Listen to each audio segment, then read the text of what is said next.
అందరికీ నమస్కారం. ముందుగా ఈ వీడియోకి ఒక లైక్ కొట్టి మన ఛానల్ని సబ్స్క్రైబ్ చేసుకోండి. గుప్త నవరాత్రుల్లో వారాహి దేవిని పూజిస్తే అనుకున్న కోరికలన్నీ వెంటనే నెరవేరుతాయని, భోగ భాగ్యాలు కలిసి వస్తాయని పండితులు చెబుతున్నారు. అయితే ఈ 9 రోజులు అమ్మవారిని పూజించలేని వారు పంచమి తిథి రోజున అంటే జూలై 19వ తేదీ ఆదివారం నాడు గుప్త నవరాత్రుల్లో 5వ రోజున వారాహి దేవిని పూజించి కంద దీపం వెలిగిస్తే చాలు అమ్మవారి అనుగ్రహంతో ఎంతటి కష్టమైనా ఇట్టే తొలగిపోతుందని పండితులు సూచిస్తున్నారు. కాబట్టి పంచమి తిథి రోజున వారాహి దేవిని ఎలా పూజించాలి, కంద దీపం ఎలా వెలిగించాలి, పూజా నియమాలు ఏమిటో ఈ వీడియోలో తెలుసుకుందాం. ముందుగా ఈ వీడియోకి ఒక లైక్ కొట్టి జై శ్రీరామ్ అని కామెంట్ చేయండి. జూలై 15 నుండి 23 వరకు మొత్తం 9 రోజులు గుప్త నవరాత్రులు ఏర్పడ్డాయి. ఈ గుప్త నవరాత్రుల్లో వచ్చే 5వ రోజున అంటే పంచమి తిథికి చాలా శక్తి ఉంటుంది. కాబట్టి పంచమి తిథిని అస్సలు వదులుకోకండి. జూలై 19వ తేదీ ఆదివారం నాడు వారాహి దేవిని పూజిస్తే మీ పూజలన్నీ నేరుగా అమ్మవారి పాదాల చెంతకు చేరుతాయి. ఈ వారాహి గుప్త నవరాత్రుల్లో అమ్మవారిని ఉదయం కన్నా సాయంత్రం పూటే పూజించాలి. కాబట్టి ఈ ఆదివారం సాయంత్రం 6 నుండి 9 గంటల మధ్యలో ఇంట్లో అమ్మవారిని పూజించండి. మీ పూజ గదిలో చక్కగా వారాహిదేవి ఫోటోను పెట్టుకొని అమ్మవారిని అందంగా అలంకరించుకొని దీపారాధన చేయండి. వారాహి అమ్మవారికి ఎర్రని పూలంటే చాలా ప్రీతికరమైనవి. ముఖ్యంగా ఎర్రని మందారాలు, ఎర్రని గన్నేరు పూలు, గులాబీ పూలు ఇలాంటి పూలతో అమ్మవారి పటాన్ని అందంగా అలంకరించుకోండి. వారాహిదేవి భూగర్భ దేవత కాబట్టి భూమిలో దొరికే దుంపలు అమ్మవారికి చాలా ఇష్టం.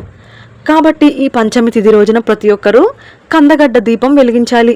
ఒక చిన్న కందగడ్డను తీసుకొని పై భాగంలో చిన్న గుంతలా కట్ చేసి నువ్వుల నూనె లేదా ఆవు నెయ్యి పోసి కంద దీపం వెలిగించండి.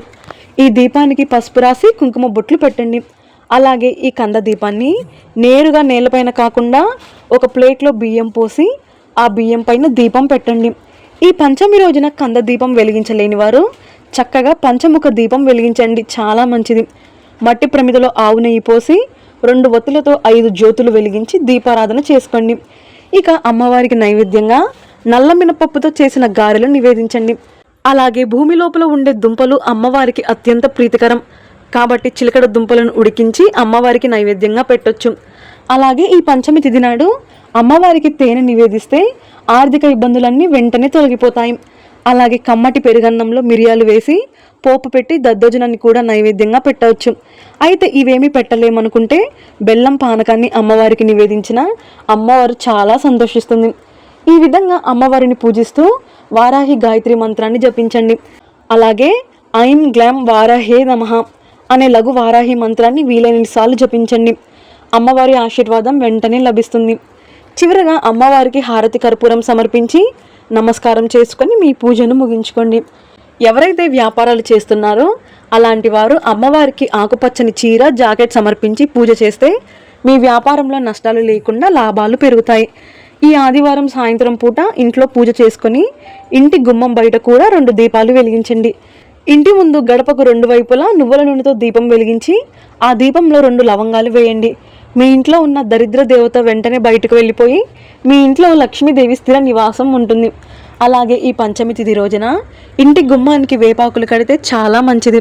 ఇంట్లోకి దుష్టశక్తులు ప్రవేశించకుండా వేపాకులు కవచంలా మీ ఇంటిని రక్షిస్తాయి.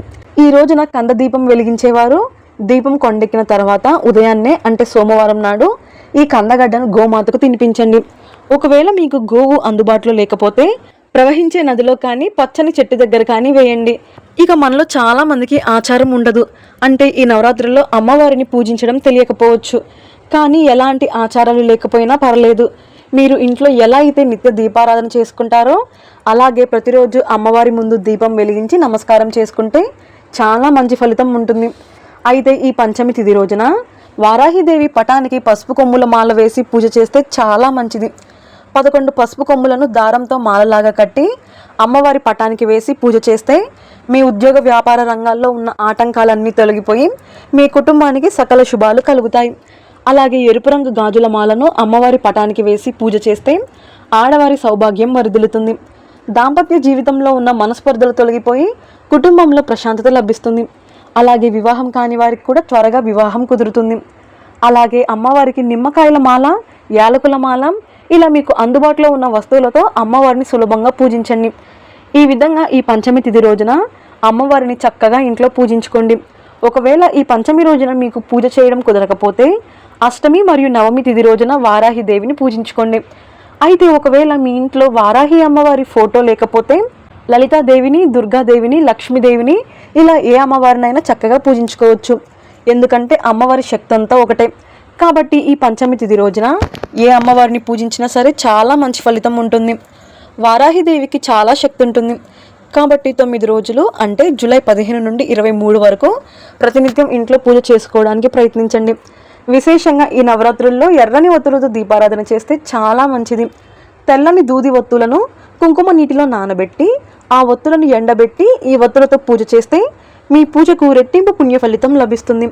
ఈ నవరాత్రి 9 రోజులు వారాహిదేవిని పూజించేవారు మాంసాహారం అస్సలు తినకూడదు. అలాగే ఉల్లిపాయ, వెల్లుల్లి కూడా తినకూడదు. ఈ 9 రోజులు స్త్రీలు ఒక పూట ఉపవాసం ఉంటే చాలా మంచిది. అలాగే ఈ 9 రోజులు జుట్టు కత్తిరించడం, గోళ్ళు కత్తిరించడం, గడ్డం తీసుకోవడం అస్సలు చేయకూడదు. ఈ నవరాత్రుల్లో ఉపవాసం ఉండేవారు పగటి పూట అస్సలు నిద్రించకూడదు. అలాగే నేలపైన నిద్రిస్తే చాలా మంచిది. ఇక ఈ నవరాత్రుల్లో వీలైనంత ఎక్కువగా తులసిని పూజించండి. తులసి కోటలో ప్రతినిత్యం దీపారాధన చేయండి. మీ కుటుంబంలో సిరి సంపదలు పెరుగుతాయి. ఈ 9 రోజులు భార్యాభర్తలు బ్రహ్మచర్యం పాటించాలి. ఈ పంచమి తిథి రోజున, అందులోనూ ఆదివారం నాడు ఇంటికి దిష్టి తీస్తే చాలా మంచిది.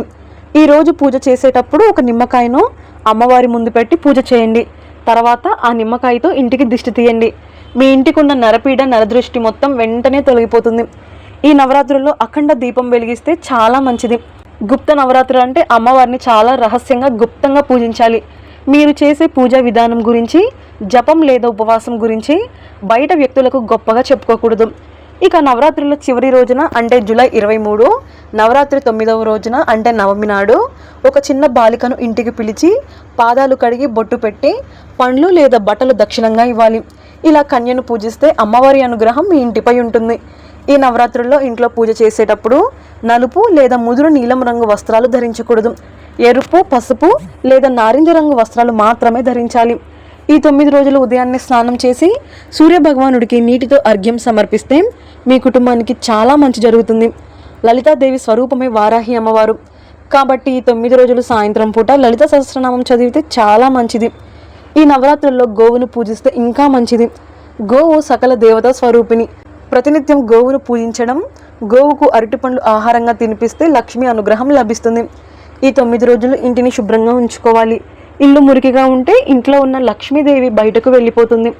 ప్రతిరోజు ఇంటిని శుభ్రం చేసుకొని ఇంటి ముందు ముగ్గు వేసుకోండి. లక్ష్మీదేవి మీ ఇంట్లో స్థిరంగా ఉంటుంది. అలాగే 9 రోజులు ఎవరికి అప్పు ఇవ్వకూడదు, ఎవరి నుండి అప్పు తీసుకోకూడదు. మీ పూజ గదిలో అమ్మవారి విగ్రహం ఉంటే ప్రతిరోజు పసుపు కుంకుమలతో అమ్మవారికి అర్చన చేయండి. ఈ విధంగా ఈ గుప్త నవరాత్రుల్లో వారాహి దేవిని పూజించి అమ్మవారి ఆశీర్వాదాన్ని పొందండి. ఈ వీడియో మీకు నచ్చితే లైక్ చేసి సబ్స్క్రైబ్ చేసుకోండి. జై శ్రీరామ్.